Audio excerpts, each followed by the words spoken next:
the story that I was telling earlier was the Headless Horseman of Canton. So told about a French paymaster. So a paymaster is someone that carries a load of or a sack of cash because their job is to transfer that money to the revolutionary soldiers to be able to pay for them. So he stopped by this inn in Canton, Connecticut for the night. Because he was French, he spoke with kind of like broken English, um, that he wanted some food and he wanted a room and to be left alone because he was very tired.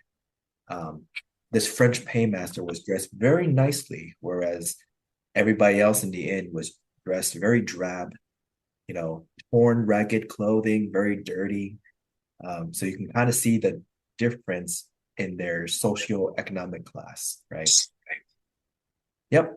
Um, so he had some food. He went to his room and went to bed and slept for the night. And early in the morning, the room was empty. But that was just because, the innkeeper said, "Oh yeah, like he left very early so that he can, go riding off." Right. A couple months later, revolutionary soldiers stopped by the inn and they asked the innkeeper, "Hey, did you come upon a French paymaster?" The innkeeper said, "Yes." He stopped by my inn. He ate some food and stayed for the night and left very early in the morning. The revolutionary soldiers said he never came to us. So the French paymaster was supposed to go all the way along Old Albany Turnpike to go to Albany, New York, but never made it there to pay the soldiers. Dum dum dum. So what happened to him, right? Yeah, Like I probably said, something happens. yeah, because like I said, Connecticut, like the New England area, is kind of like hallowed grounds because it's kind of like blessed grounds from the Native Americans. So place for lots of spirits. This is why lots of horror movies come from Connecticut or based off of Connecticut because of the case files from Ed and Lorraine Warren, who are the paranormal investigators or the so-called Ghostbusters, for stories like Annabelle, The Conjuring, Yeah. Amityville Horror, and or A Haunting in Connecticut, right? All those.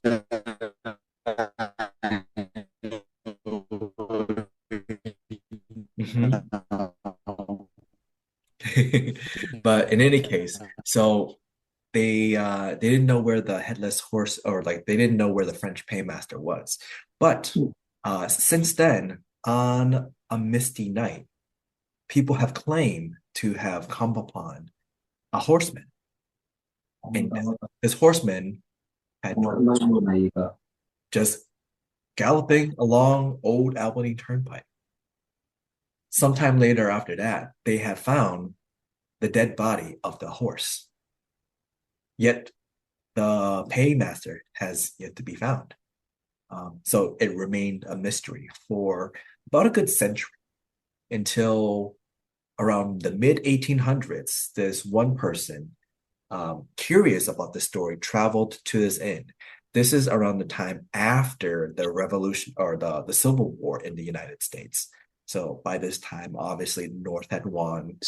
Um, so this guy, interested in the story, yes. Oh, like your signal's breaking up, by the way.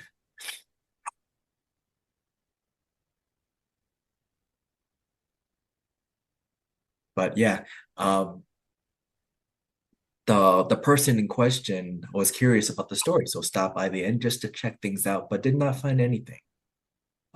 20 years after he stopped by that inn, so around 1879-ish, I forget the time, but around 1870 something, news reports have found that Yeah. the inn had burnt down to the ground.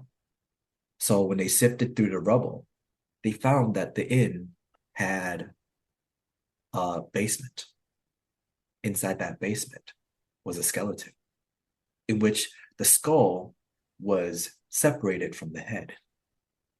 This skeleton was adorned with very decorated clothing. So when you put all the story together, that's what happened to the headless horseman, or like the French paymaster. He was beheaded Was French. Yeah. and assumed to be beheaded by the innkeeper, which started to make sense because after the visit from the French paymaster, Probably was residents, English, no? well, no, this is this happened in the US, so there was no British at the time in this story.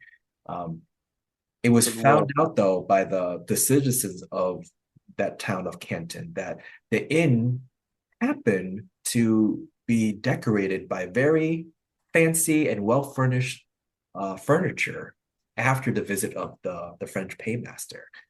Um, so when you start to put two and two together, essentially the innkeeper killed the French paymaster for the money, used the money to spend on the tavern or the inn, and since then, the ghost of the head of the French paymaster is now the headless horseman, rides through Old Albany Turnpike to get to Albany, New York.